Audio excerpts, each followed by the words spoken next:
श्रीकालिका पुराण कालिका अवतरण वर्णन पूर्ण रूप से एक ही निष्ठा में रहने वाले हृदय से समन्वित योगियों के द्वारा सांसारिक भय और पीड़ा के विनाश करने के अनेकों उपाय किए गए हैं। ऐसे भगवान हरि के दोनों चरण कमल सर्वदा आप सबकी रक्षा करें, जो समस्त योगीजनों के चित्त में अविद्या के अंधकार को दूर हटाने के लिए सूर्य के समान है तथा यतगणों की मुक्ति का कारण स्वरूप है। विभु के जन्म में शुद्धि कुबुद्धि के हनन करने वाली है और इन जंतुओं के समुदाय को विमोहित कर देने वाली है। वह माया आपकी रक्षा करे। समस्त जगती के आदिकाल में विराजमान पुरुषोत्तम ईश्वर को, जो नित्य ही ज्ञान से परिपूर्ण है, उनको प्रणाम करके मैं कालिका पुराण का कथन करूंगा। हिमालय के समीप में विराजमान मुनियों ने परमाधिक श्रेष्ठ मार्कंडेय मुनि के चरणों में प्रणिपात करके उनसे कर्मठ प्रभुति मुनिगण ने पूछा था कि हे भगवान, आपने तात्विक रूप से समस्त शास्त्रों और अंगों के सहित सभी वेदों को सब भली भांति मंथन करके जो कुछ भी साररूप था वह सभी भांति से वर्णन कर दिया है। हे ब्राह्मण, समस्त वेदों में और सभी शास्त्रों में जो हमको संचय हुआ था वही आपने ज्ञान सूर्य के द्वारा अंधकार के ही समान विनिष्ट कर दिया है। हे द्विजों में सर्वश्रेष्ठ, आपके प्रसाद अर्थात अनुग्रह से हम सब प्रकार से वेदों और शास्त्रों में संचय से रहित हो गए हैं, अर्थात अब हमको किसी में कुछ भी संचय नहीं रहा है। हे ब्राह्मण, जो ब्रह्मा जी ने कहा था वह रहस्य के सहित धर्मशास्त्र आपसे सब ओर से अध्ययन करके हम सब कृतकृत्य अर्थात सफल हो गए हैं। अब हम लोग पुनः यह श्रवण करने की इच्छा करते हैं कि पुराने समय में काली देवी ने हरि प्रभु का जो परमायती और ईश्वर थे उन्हें किस प्रकार से सती के स्वरूप से मोहित कर दिया था। जो भगवान हरि सदा ही ध्यान में मग्न रहा करते थे, यम वाले और यतियों में परम श्रेष्ठ थे तथा संसार से पूर्णतया विमुख रहा करते थे, उनको संशोभित कर दिया था। अथवा प्रजापति दक्ष की पत्नियों में परम शोभना सती की स्वीति से समुत्पन्न थी तथा पत्नी के पानी ग्रहण करने में भगवान शंभु ने कैसे अपना मन बना लिया था। प्राचीन समय में किस कारण से तथा किस रीति से दक्ष प्रजापति के कोप से सती ने अपनी देह का त्याग किया था, अथवा फिर वही सती गिरिवर हिमवान की पुत्री के रूप में कैसे समुत्पन्न हुई। फिर उस देवी ने भगवान कामदेव के शत्रु श्री शिव का आधा शरीर कैसे आहृत कर लिया था। हे द्विज श्रेष्ठ, यह सभी कथा आप हमारे समक्ष विस्तार के साथ वर्णित कीजिए। हे विपेंद्र, हम यह जानते हैं कि आपके समान अन्य कोई भी संशयों का छेदन करने वाला नहीं है और भविष्य में भी न होगा, सो अब आप यह समस्त वृतांत बताने की कृपा कीजिए। मार्कंडेय जी कहा, आप समस्त मुनिगण अब श्रवण वह करिए जो कि मेरा गोपनीय से भी अधिक गोपनीय है तथा परम पुण्य शुभ करने वाला, अच्छा ज्ञान प्रदान करने वाला तथा परम कामनाओं को पूर्ण करने वाला है। इसे प्राचीन समय में ब्रह्मा जी ने महान आत्मा वाले नारद जी से कहा था। इसके पश्चात नारद जी ने भी बालखिल्यों के लिए बताया था। उन महात्मा बालखिल्यों ने यवक्रीत मुनि से कहा था और यवक्रीत मुनि ने असित नामक मुनि को यही बताया था। हे द्विजगणों, उन असित मुनि ने विस्तार पूर्वक मुझको बताया था और मैं अब पुरातन कथा को आप सब लोगों को श्रवण कराऊंगा। इसके पूर्व मैं इस जगत के प्रति परमात्मा चक्रपाणी प्रभु को प्रणिपात करता हूँ। वे परमात्मा व्यक्त और अव्यक्त सत्स्वरूप वाले हैं, वही व्यक्ति के रूप से समन्वित है। उनका स्वरूप स्थूल है और सूक्ष्म रूप वाला भी है। वे विश्व के स्वरूप वाले वेदा हैं। वे परमेश नित्य हैं और उनका स्वरूप नित्य है तथा उनका ज्ञान भी नित्य है। उनका तेज निर्विकार है। वे विद्या और अविद्या के स्वरूप वाले हैं। ऐसे कालरूप उन परमात्मा के लिए नमस्कार है। परमेश्वर निर्मल है, विरागी है, व्यापी और विश्वरूप वाले हैं तथा सृष्टि सृजन स्थिति पालन और अंत संहार के करने वाले हैं। उनके लिए प्रणाम है। जिसका योगियों के द्वारा चिंतन किया जाता है, योगी जन वेदांत पर्यंत चिंतन करने वाले हैं। जो अंतर में परम ज्योति के स्वरूप उन परमेश प्रभु के लिए प्रणाम करता हूँ। लोकों के पितामह भगवान ब्रह्मा जी ने उनकी आराधना करके समस्त सुर असुर और नर आदि की प्रजा का सृजन किया था। उन ब्रह्मा जी से दक्ष जिनमें प्रमुख थे ऐसे प्रजापतियों का सृजन करके मरीचि, अत्रि, पुलह, अंगिरस, ऋतु, पुलस्त्य, वशिष्ठ, नारद, प्रचेतस, भृगु, इन सब 10 मानस पुत्रों का उन्होंने सृजन किया था। उसी समय में उनके मानस से सुंदर रूप वाली वरांगनाओं की समुत्पत्ति हुई थी। वह नाम से संध्या विख्यात हुई थी। उसका सायं संध्या का यजन किया करते हैं। उस जैसी अन्य कोई भी दूसरी वरांगना देवलोक, मर्त्यलोक और रसातल में भी नहीं हुई थी। ऐसी समस्त गुण गुणों की शोभा से संपन्न तीनों कालों में भी नहीं हुई है और न होगी। वह स्वाभाविक सुंदर और नीले केशों के भार से शोभित होती है। हे द्विज श्रेष्ठों, वह वर्षा ऋतु में मोरनी की भांति विचित्र केशों के भार से शोभाशालिनी थी। आनत और मलिक तथा कर्णों पर्यंत अलिकों से इंद्र के धनुष और बाल चंद्र के सदृश शोभायमान थी। विकसित नीलकमल के समान श्याम वर्ण से संयुक्त दोनों नेत्र चकित हिरनी के समान चंचल और शोभित हो रहे थे। हे द्विज श्रेष्ठों, कानों तक फैली हुई स्वाभाविक चंचलता से संयुक्त परम सुंदर दोनों भौहें थी जो कामदेव के धनुष के सदृश नील थी। दोनों भौहों के मध्य भाग से नीचे और निम्न भाग से विस्तृत और उन्नत नासिका थी जो मानो ललाट से तिल के पुण्य के ही समान लावण्य को द्रवित कर रही थी। उनका मुख रक्त कमल की आभा वाला और पूर्ण चंद्र के तुल्य प्रभा से समन्वित था जो बिंब फल के सदृश अधरों की अरुणिमाओं और मनोहर शोभित हो रहा था। सौ सूर्य के समान और लावण्य के गुणों से परिपूर्ण मुख था। दोनों ओर से चिबुक ठोड़ी के समीप पहुंचने के लिए उसके दोनों कुछ मानो समुद्यत हो रहे थे। हे विप्रगणों, उस संध्या देवी के दोनों स्तवन राजीव कमल की कालिका के समान आकार वाले थे, पीन और उत्तुंग निरंतर रहने वाले थे। उन कुचों के मुख श्याम वर्ण के थे जो कि मुनियों के हृदय को भी मोहित करने वाले थे। सभी लोगों ने कामदेव की शक्ति के तुल्य ही उस संध्या के मध्य भाग को देखा था जिसमें बलियां पड़ रही थी तथा मध्य भाग ऐसा क्षीण था जैसे मुट्ठी में ग्रहण करने के योग्य रेशमी वस्त्र था।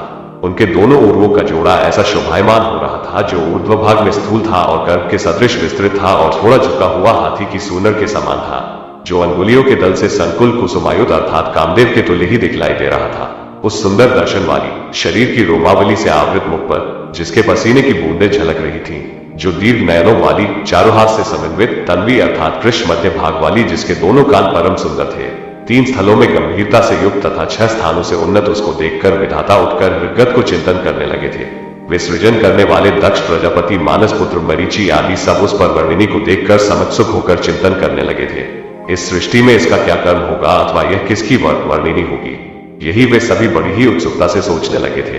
हे मुनि सत्तमो, इस तरह से चिंतन करते हुए उन ब्रह्मा जी के मन से वल्गु पुरुष आविर्भूत होकर विनिसृत हो गया था। वह पुरुष सुवर्ण के चूर्ण के समान पीली आभा से संयुक्त था। परिपुष्ट उसका वक्ष स्थल था, सुंदर नासिका थी, सुंदर सुडौल उरु जंघाओं वाला था, नील वेष्टित केशर वाला था। उसकी दोनों भौहें जुड़ी हुई थी, चंचल और पूर्ण चंद्र के सदृश मुख से समन्वित था। कपाट के तुल्य विशाल हृदय पर रोमावली से शोभित था। शुभ्र मातंग की सूनर के समान पीन तथा विस्तृत बाहुओं से संयुक्त था। रक्तहात, लोचन, मुख, पाद और करों से उपद्रव वाला था।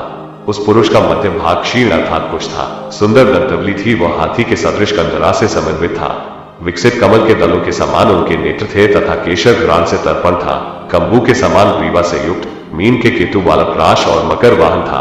5 पुरुषों के आयुधों वाला, वेगयुक्त और पुष्पों के धनुष से विभूषित था।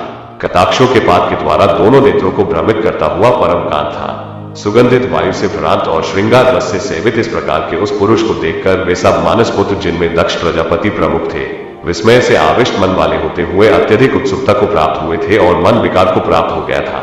वह पुरुष भी जगतों के प्रति और सृष्टि की रचना करने वाले ब्रह्मा जी का अवलोकन करने को विनम्रता से नीचे की ओर अपनी कंधरा को झुकाकर प्रणिपात करते हुए बोला। पुरुष ने कहा, है ब्राह्मण, मैं अब क्या करूं? जो भी आप कराना चाहते हो उसी कर्म से मुझे नियोजित कीजिए।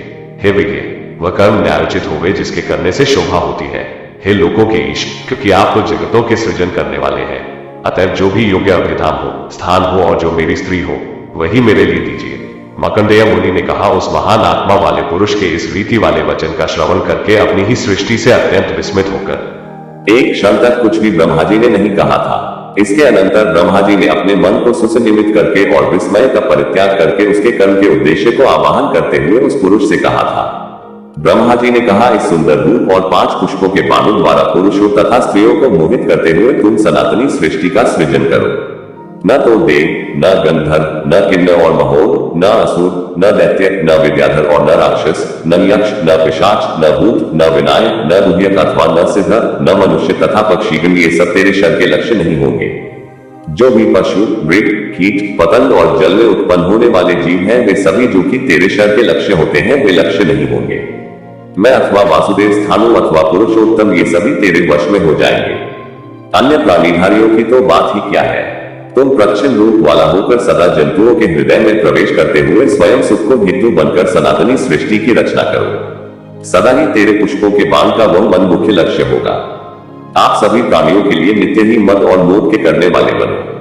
यही तुम्हारे लिए कर्म मैंने कर दिया है जो कि पुनः सृष्टि करने का प्रवर्तक है। अब मैं आपका नाम भी बतलाऊंगा जो कि आपके योग्य ही होगा। मार्कंडेय मुनि ने कहा। इसके अनंतर यही कहकर सुरश्रेष्ठ मानसों के मुखों का अवलोकन करके क्षण भर में ही अपने पद्मासन पर उपविष्ट हो गए। मार्कंडेय मुनि ने कहा, इसके अनंतर उनके अभिप्राय के ज्ञान रखने वाले सब मुनिगण उस समय में उचित मरीच अत्रि प्रमुखों में नाम रखा था। सृष्टि के सृजन करने वाले दक्ष प्रभुति ने मुख के अवलोकन से ही अन्य सारे वृतांत का ज्ञान प्राप्त करके उन्होंने स्थान और पत्नियों को दे दिया था। ऋषियों ने कहा, तुम हमारे विधाता के चित्त का प्रमथन करके समुत्पन्न हुए हो, अतः तुम मंथन नाम से ही लोक में विख्यात होगे। जगती में तुम कामरूप हो और ऐसा तुम्हारे समान अन्य कोई भी नहीं है। अतः हे मनोभव, तुम काम नाम से भी जाने जाओ। मदन करने से तुम मदन नाम वाले भी हो और दर्प से शंभु भगवान के कंदर्प हो, इसलिए तुम लोक में कंदर्प नाम से भी प्रसिद्ध होगे। तुम्हारे बाणों का जो पराक्रम है ब्रह्मास्त्रों का भी उस प्रकार का नहीं होगा। स्वर्ग में, मृत्युलोक में, पाताल में और सनातन ब्रह्मलोक में तुम्हारे सभी स्थान हैं, क्योंकि आप सर्वव्यापी हैं। यह दक्ष आपको पत्नी को स्वयं ही देगा, जो कि परम शोभना है। हे पुरुषोत्तम, जो यह आदि में होने वाला यथेष्ट प्रजापति है और यह कन्या ब्रह्मा जी के मन से समुत्पन्न शंभुपा है, जो संध्या नाम से सभी लोक में विख्यात होगी। क्योंकि ध्यान करते हुए ब्रह्मा जी से भली भांति यह वरांगना समुत्पन्न हुई है, इसलिए इस लोक में संध्या इस नाम से इसकी ख्याति होगी। मार्कंडेय मुनि ने कहा, हे द्विजोत्तमो, यह कहकर सब मुनिगण चुप होकर संस्थित हो गए थे। उन्होंने ब्रह्मा जी मुख का अवेक्षण किया और उनके ही समक्ष में विनय से अवनत होकर स्थित हो गए थे। इसके अनंतर कामदेव भी कुसुमों से उद्भूत अपने धनुष को ग्रहण करके कांता के भुगों के सदृश वेलित वह धनुष था तथा वह उन्मादन इस नाम से विख्यात हो गया था। हे द्विजोत्तमो, उसने उसी भांति पांचों कुसुमों से विनिर्मित अस्त्रों को ग्रहण किया था, जिनके निम्नांकित नाम है हर्षण, रोचन, मोहन, शोषण और मन। इन संज्ञा वाले वे बाण या अस्त्र हैं जो मुनियों के भी मन में मोह उत्पन्न कर देने वाले हैं। उस कामदेव ने, जो कि प्रच्छन्न स्वरूप से संयुक्त था, वहीं पर निश्चय के विषय में सोचने लगा था। यहाँ पर मुनिगण संस्थित है तथा स्वयं प्रजापति भी है। वे सब आज मेरे शरणभूत होंगे, यह निश्चित है। मैं भगवान विष्णु और योगीराज भगवान शंभु भी तुम्हारे अस्त्रों के वशवर्ती होंगे। अन्य साधारण जंतुओं की तो बात ही क्या है, ऐसा जो कहा था मैं सार्थक करूं। मार्कंडेय मुनि ने कहा, कामदेव ने यह मन से सोचकर और निश्चय करके पुष्पों के धनुष की जा धनुष की डोरी कणों के द्वारा योजित किया था। उस समय में आली स्थान को प्राप्त करके तथा अपने धनुष को खींचकर धनुषधारियों में परम निपुण कामदेव ने यत्न पूर्वक उसे वलय के आकार वाला कर लिया था। हे मुनि श्रेष्ठो, उस कामदेव के द्वारा कोदंड धनुष को सहित करने पर भली भांति आह्लाद के उत्पन्न करने वाली सुगंधित वायु बहने लगी थी। इसके अनंतर मोह कर देने वाले कामदेव ने उन घात आदि को और सभी मनुष्यों को पृथक पृथक पुष्पों के शरों से मोहित हो गए थे और मन के द्वारा कुछ विकार को प्राप्त हो गए थे। सभी संध्या को निरीक्षण करते हुए बारंबार विकारयुक्त मन वाले हो गए थे, क्योंकि स्त्री तो मद के वर्णन करने वाली होती ही है, अतः सब बड़े हुए मदन वाले अर्थात अधिक सकौन हो गए थे। फिर उस मदन अर्थात कामदेव ने पुनः सबको मोहित करा के तथा उन सबको ऐसा कर दिया था कि वे सब इंद्रियों के विकारों को प्राप्त हो गए थे। जिस समय में उदीरित इंद्रियों वाले विधाता ने उसको दीक्षा दी थी, उसी समय में 49 भाव शरीर से समुत्पन्न हो गए थे। हे द्विजो, विम्बोक आदि हाव भाव तथा 64 कलाएं कंदर्प कामदेव के शिरों से बिंदी हुई संध्या के हो गए थे। उन सबके द्वारा देखी गई वह भी कंदर्प के शरों के पात से समुत्पन्न कटाक्ष, आवरण आदि भावों को बारंबार करने लगी थी। स्वाभाविक रूप से परम सौंदर्यशालिनी संध्या मदन के द्वारा उद्भूत उन भावों को करती हुई तनु उर्मियों के द्वारा स्वर्ग की नदी गंगा की भांति अत्यधिक शोभायमान हो रही थी। इसके अनंतर भावों में समन्वित उस संध्या को देखते हुए प्रजापति धर्माम अर्थात पसीने से परिपूर्ण शरीर वाले होकर उन्होंने भी अभिलाषा की थी। तात्पर्य यह है, उनके शरीर में पसीना आ गया और उनकी इच्छा हुई थी। ईश्वर ने कहा, हे ब्राह्मण, बड़े आश्चर्य की बात है, आपको यह काम भाव कैसे उत्पन्न हो गया, जो कि अपनी पुत्री को ही देखकर काम के वशीभूत हो गए हैं। यह तो वेदों के अनुसरण करने वालों के लिए योग्य नहीं है। आपके ही मुख से कहा हुआ वेदों के मार्ग का निश्चय है कि जैसी माता होती है वैसी ही जामी होती है और जैसी जामी होती है वैसी ही सुता हुआ करती है। हे विधे, हे ब्राह्मण, विधे, हे ब्राह्मण, हे चतुरानन, यह समस्त जगत धर्म में ही है और कैसे इस क्षुद्र काम के द्वारा यह सब विघटित कर दिया है। एकांत योगी सर्वदा दिव्य दर्शन वाले किस कारण से और कैसे दक्ष मरीचि आदि मानस पुत्र स्त्रियों में लोलुप हो गए थे। मंद आत्मा वाला और अभिकर्म को प्राप्त करने को उद्यत हुआ कामदेव भी कैसा बुद्धि वाला है और समय को नहीं जानता है कि उसने आप लोगों को ही अपने शरों का लक्ष्य बना डाला है। हे मुनिश्रेष्ठ, उसके लिए धिक्कार है जिसकी कांतागन हठपूर्वक धैर्य का आकर्षण करके चंचलताओं में उसके मन को मज्जित कर दिया करती है। मार्कंडेय मुनि ने कहा, उन गिरीश भगवान के इस वचन को श्रवण करके लोगों के इस लज्जा से एक ही क्षण में दुगने पसीने से भीगे हुए हो गए थे। इसके उपरांत चतुरानंद ब्रह्मा जी ने इंद्रिय संबंधी विकार को निगृहीत करके ग्रहण करने की इच्छा समन्वित होते हुए भी उस कामरूप वाली संध्या का परित्याग कर दिया था। हे द्विज श्रेष्ठों, उसके शरीर से जो पसीना गिरा था उससे अग्निश्वात वर्हिषद पितृगण सब उत्पन्न हुए थे। ये सब भिन्न हुए अंजन के सदृश थे और विकसित कमल के समान इनके नेत्र थे। ये अत्यंत अधिक यति परम पवित्र तथा संसार से परमाधिक विमुख हुए थे। अग्निश्वात 64 सहस्र कीर्तित किए गए हैं। हे द्विजय गणों, 86,000 वर्हिषद बताए गए हैं। दक्ष के शरीर से जो पसीना भूमि पर गिरा था उससे संपूर्ण गुणों से सुसंपन्न वरांगनाएं उत्पन्न हुई थी। वे वरांगनाएं तनवंगी, क्षीण मध्य भाग वाली और परम शुभ शरीर की रोमावली संयुक्त थी, जिनका अंग अत्यधिक कोमल था तथा परम सुंदर दर्शन पंक्तियां थी और तपे हुए सुवर्ण के ही तुल्य उनके शरीर की रोमावली संयुक्त थी और तपे स्वर्ण के ही तुल्य ही उनके शरीर की कांति थी। मरीचि उनमें प्रधान थे। ऐसे 6 मुनियों ने अपनी इंद्रियों की क्रिया को निगृहीत कर लिया था। उस समय क्रतु, वशिष्ठ, पुलस्त्य और अंगिरस के आदि चारों का जो प्रस्वेद भूमि पर गिरा था उससे हे द्विज श्रेष्ठों दूसरे पितृगण समुत्पन्न हुए थे। वह सीमे आज्ञा नाम से तथा अन्य सुकाती थी। वे सभी हविर्मुख थे जो कव्यवाह प्रकीर्तित हुए थे। सोमश जो थे वे ऋतु के पुत्र थे। सुकालिन वशिष्ठ मुनि के पुत्र हुए थे। जो आदर के नामक थे वे पुलस्त्य मुनि के पुत्र थे और हविष्मंत अंगिरा मुनि के सुत वे हुए थे। हे विपेंद्रों, उन अग्निश्वात आदि के उत्पन्न हो जाने पर इसके अनंतर लोगों के पितृवर्गों में सब और कव्यवाह थे। समस्त प्राणियों के ब्रह्मा जी ही पितामह हुए थे और संध्या ही पितृ प्रसूता हुई थी, क्योंकि सब उसके ही उद्देश्य से हुआ था। इसके अनंतर भगवान शंकर के वचन से वह पितामह बहुत लज्जित हुए थे और शीघ्र ही कुंठित किए हुए मुख से संयुक्त ब्रह्मा जी कामदेव के ऊपर अत्यंत कुपित हो गए थे।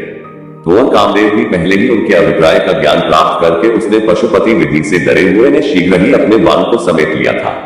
हे द्विजेंद्रो, इसके अनंतर लोगों के पितामह ब्रह्मा जी ने अत्यंत क्रोध में आवष्टि होकर जो कुछ भी किया था उसका आलोक परम सावधान होकर अब श्रवण कीजिए। मार्कंडेय महर्षि ने कहा, इसके उपरांत समस्त जगतों के पति पद्मयोनि ब्रह्मा जी अत्यंत बलवान दान करने वाले पावक अग्नि के ही समान कोष्ठ में समाविष्ट होकर प्रज्वलित हो गए थे और उन्होंने ईश्वर से कहा था कि जिस कारण से आपके ही समझ कामदेव ने पुष्पों के बाणों से मुझे सेवित किया है, अर्थात मुझे अपने कुसुम बाणों का लक्ष्य बनाया है, अतः हे हर उसका फल अब आप प्राप्त करिए। यह दर्द से विमोहित कामदेव आपके नेत्रों की अग्नि से निर्दर होगा। हे महादेव, क्योंकि इसने अत्यंत दुष्कर कर्म किया था। हे द्विजों में परम श्रेष्ठ हो। इस रीति से ब्रह्मा जी ने भगवान व्योमकेश, शंभु के और महात्मा मुनियों के समक्ष में स्वयं ही कामदेव को शाप दिया था। इसके अनंतर डरे हुए रति के पति कामदेव ने उसी क्षण में अपने बाणों को छोड़ना परित्यक्त कर दिया था और इस परम दारुण शाप का श्रवण करके प्रत्यक्ष ही प्रादुर्भूत अर्थात प्रकट हो गया था। वह कामदेव डर से अति गदगद होकर तथ्य वचन कहने लगा था। कामदेव ने कहा, हे ब्रह्मा जी, आपने किस लिए मुझे अत्यंत दारुण शाप दिया है? मैंने आपका कोई भी अपराध नहीं किया है। हे लोगों के स्वामी, आप तो न्याय मार्ग का अनुसरण करने वाले हैं। हे विभो, मैं जो करता हूं वह सभी आपके ही द्वारा कहा हुआ करता हूं। यहाँ पर मुझे शाप देना उचित नहीं है क्योंकि मैंने अन्य कुछ करता हूं। यहाँ पर मुझे शाप देना उचित नहीं है क्योंकि मैंने अन्य कुछ भी कार्य नहीं किया है। आपने स्वयं ही मुझसे कहा था कि मैं तथा भगवान विष्णु और भगवान शंभु ये सभी तेरे शरों के गोचर है, अर्थात तेरे बाणों के लक्ष्य होंगे। यह जो कुछ भी आपने ही मुझसे कहा था उसी आपके कथन की परीक्षा मैंने की थी, अर्थात मैंने जांच की थी कि आपका वचन कहां तक सत्य है। हे ब्रह्मा जी, इसमें मेरा कोई भी अपराध नहीं है। हे जगत के स्वामी, निर्पराध मुझको जो यह परम दारुण शाप दे दिया है, अब इस शाप का आप शमन कीजिए। मार्कंडेय मुनि ने कहा, समस्त जगतों के पति ब्रह्मा जी ने उस कामदेव के इस वचन को सुनकर उस हुतात्मा कामदेव से पुनः दया से युक्त होकर यह प्रत्युत्तर दिया था। ब्रह्मा जी ने कहा, यह संध्या तो मेरी बेटी है, क्योंकि इसके प्रकाश से ही तुमने मुझको अपने बाणों का लक्ष्य बना लिया था। इसी कारण से मैंने तुमको शाप दिया था। इस समय में अब मेरा क्रोध शांत हो गया है। हे मनोभव अर्थात कामदेव, अब मैं तुझसे कहता हूं कि आपको जो मैंने दिया था वह किसी भी तरह से शमन हो जाएगा। तो भगवान शंकर के तीसरे नेत्र की अग्नि से भस्मीभूत होकर भी फिर उनकी ही कृपा से पुनः अपने शरीर की प्राप्ति कर लेगा। जिस समय भगवान हर कामदेव अपनी पत्निका के परिग्रह करेंगे उस समय में वे ही स्वयं तुम्हारे शरीर को प्राप्त करा देंगे। मार्कंडेय मुनि ने कहा, लोकों के पितामह ब्रह्मा जी ने कामदेव से इतने ही वचन कहकर मानस पुत्र समस्त मुनींद्रों के देखते हुए वे अंतर्हित हो गए थे। सबके विधाता उन ब्रह्मा जी के अंतर्धान हो जाने पर भगवान शंभु भी वायु के समान वेग से अपने अभीष्ट देश को चले गए थे। उन ब्रह्मा जी के अंतर्हित हो जाने पर भगवान शंभु के भी अपने स्थान पर चले जाने के पश्चात प्रजापति दक्ष उसकी पत्नी को निदर्शित करते हुए कामदेव से बोले, हे कामदेव, यह मेरे देह से समुत्पन्न हुई मेरे ही रूप और गुणों से समन्वित है, यह आपके ही सदृश गुणों से युक्त है, सो अब तुम इसको अपनी भार्या बनाने के लिए ग्रहण कर लो। यह महान तेज से युक्त सर्वदा आपके ही साथ चरण चलने वाली और इच्छानुसार धन से वश में वर्तन करने वाली होगी। मार्कंडेय महर्षि ने कहा, दक्ष प्रजापति ने यह कहकर अपनी देह के पसीने से उत्पन्न हुई पुत्री को कामदेव के लिए उसके आगे करके दे दिया था और उसका नाम रति यह कहकर ही प्रदान किया था। कामदेव भी उस परम सुंदरी रति नाम वाली वरांगना को देखकर उस रति में अत्यधिक अनुरक्त होकर अपने ही बाण के द्वारा विद्ध होकर मोह को प्राप्त हो गया था। क्षण मात्र में होने वाली प्रभा के ही समान वह एकांत गौरी और मृगी के समान लोचनों वाली तथा चंचल उपांगों से समन्वित मृगी की भांति उसके ही तुल्य परम शोभित हुई थी। उस रति की दोनों भौहों को देखकर कामदेव ने संशय किया था कि क्या विधाता ने मुझे उन्माद वाला बनाने के लिए यह कोदंड धनुष निवेशित किया है। हे द्विजोत्तमो, उस रति के कटाक्षों की शीघ्र गमन करने वाली गति को देखकर अर्थात शीघ्र ही हृदय को विद कर देने वाली चाल को देखते हुए उसे अपने अस्त्रों की शीघ्रगामिता और सुरंदरता पर श्रद्धा नहीं रह गई थी। तात्पर्य यही है कि उसके गति के कटाक्षों की गति के सामने अपने बाणों की गति कामदेव को तुच्छ प्रतीत होने लग गई थी। उस रति की स्वाभाविक रूप से सुगंधित देह श्वासों की वायु का आग्रहण करके कामदेव ने मलय पर्वत की गंध को लाने वाली वायु में श्रद्धा का त्याग कर दिया था। कथन का अभिप्राय यह है कि मलय मारुत भी उसके श्वासानंद के समान यह प्रतीत हो रही थी। पूर्ण चंद्र के समान भौहों के चिन्ह से लक्षित उसके मुख को देखकर कामदेव ने उसके मुख और चंद्र में किसी प्रकार के भेद का निश्चय नहीं किया था। उस रति दोनों स्तनों का जोड़ा सुनहरी कमल की कलिका के जोड़े के ही समान था। उन स्तनों के ऊपर जो कृष्ण वर्ण से युक्त सूचक थे काली घुंडियां, वे ऐसी प्रतीत हो रही थी मानो कमल की कलिकाओं पर भ्रमर बैठे हुए रसपान कर रहे हो। अत्यंत दृढ़ कठोर तीन स्थूल और उन्नत स्तनों के मध्य भाग से नीचे की ओर जाती हुई नाभि पर्यंत रहने वाली तन्वी सुंदर आयत और शुभ रसों की पंक्ति को कामदेव ने भ्रमरों की पंक्ति से संभरित संयुक्त पुष्प धनुष की जागोरी को विस्मृत कर दिया था, क्योंकि उसका ग्रहण करके इसको ही देखता है। पुनः उसके ही सुंदर स्वरूप का वर्णन करते हुए कहते हैं कि उसकी गंभीर नाभि के रंध्र छिद्र के अंदर चारों ओर त्वचा से वह आवृत थी। उसके मुख कमल पर जो दो नेत्रों को जोड़ा था वह ऐसी प्रतीत होता था मानो थोड़ी लालिमा से युक्त कमल हो। हे द्विज श्रेष्ठ हो, जिसका मध्य भाग क्षीण था, ऐसे शरीर से वह रति निसर्ग अष्टपद की प्रभा वाली थी। उसको कामदेव ने रत्नों द्वारा विरचित वेदी के ही समान देखा था। उसके उर्वों का युगल अत्यंत कोमल और कदली के स्तंभ के समान आयत एवं स्फीग्र चिकना था। कामदेव ने उसको अपनी शक्ति के ही तुल्य मनोहर देखा था। थोड़ी रक्तिमा से युक्त पाशनी पादाग्र प्रांत भाग से संयुक्त दोनों पदों के जोड़े को कामदेव ने उसमें स्थित अनुराग से परिपूर्ण चित्र देखा था। उस रति के दोनों हाथों को जो धाग के पुष्पों के समान लाल नाखूनों से युक्त थे और परम सूक्ष्म सुवृत अंगुलियों को परम मनोहर देखा था। हे द्विज सप्तमो, यह देखकर कामदेव ने यह मान लिया था कि ने मेरे अस्त्रों से द्विगुणित हुए अस्त्रों के द्वारा क्या यह मुझको मोहित करने के लिए उद्यत हो रही है। उसकी दोनों बाहुओं का जोड़ा मृणाल के जोड़े के समान अधिक सुंदर था। वह अत्यंत कांति संयुक्त जल के प्रवाह के समान मृदु और स्निग्ध शोभित हो रहा था। उसका केशों का पाश अत्यधिक मनोहर नील वर्ण वाले मेघ के सदृश था और कामदेव का प्रिय वह चमड़ी गौ के पूंछ के बालों के भार के समान प्रतीत होता है। उस अत्यधिक मनोहर रति देवी का काम अवलोकन करके विकसित लोचनों वाला हो गया था। उसी रति की विशेष स्वरूप शोभा का वर्णन करते हुए कहते हैं कि वह रति देवी उक्ति कांति रूपी जलोक्त समूह से संपूर्ण थी। वह अपने कुचों के मुख कमल की कालिका वाली थी, पद्म के सदृश मुख से समन्वित थी, सुंदर बाहुरूपी मृगालीश चंद्र की कला से संयुक्त थी। यह रति देवी दोनों भौहों के युग के विभ्रमों के समूह से तनुर्वियों से परिराजित थी। वह कटाक्ष पातरूपी भ्रमरों को समुदाय वाली थी। वह नेत्ररूपी नील कमलों से समन्वित थी।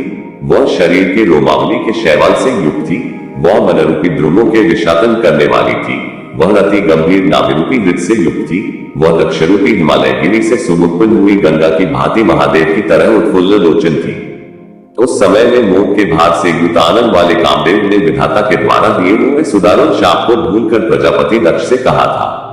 कामदेव ने कहा, हे विभो, भली भांति परमाधिक स्वरूप लावण्य से समन्वित इस सहचारणी के द्वारा मैं भगवान शंभु को मोहित करने के की क्रिया में समर्थ हो सकूंगा, फिर अन्य जंतुओं से क्या प्रयोजन है। हे अंग अर्थात पिष्पाप, जहां जहां पर मेरे द्वारा धनुष का लक्ष्य किया जाता है वहीं वहीं पर इसके द्वारा भी रमण नामक माया से चेष्टा की जाएगी। जिस समय में मैं देवों के आलय अर्थात स्वर्ग में जाता हूं अथवा पृथ्वी या रसातल में गमन किया करता हूं, उसी समय में यह भी सर्वदा चारोहास वाली हो जाया करेगी। जिस प्रकार लक्ष्मी साथ गमन करने वाली होती है और मेघों के साथ विद्युत रहा करती है, उसी भांति मेरी प्रजाध्यक्ष सहायनी होगी।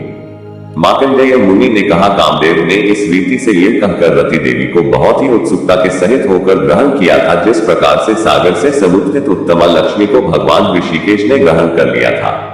भिन्न पीठ प्रभाव वाला कामदेव उस रति के साथ शोभित हुआ था, जिस प्रकार से संध्या के समय में मनोहर सौदामिनी के साथ मेघ की शोभा हुआ करती है। इस रीति से बहुत ही अधिक मोद से युक्त रति के पति कामदेव ने उस रति को अपने हृदय में विद्या को योगदर्शी के ही समान परिग्रहण किया था।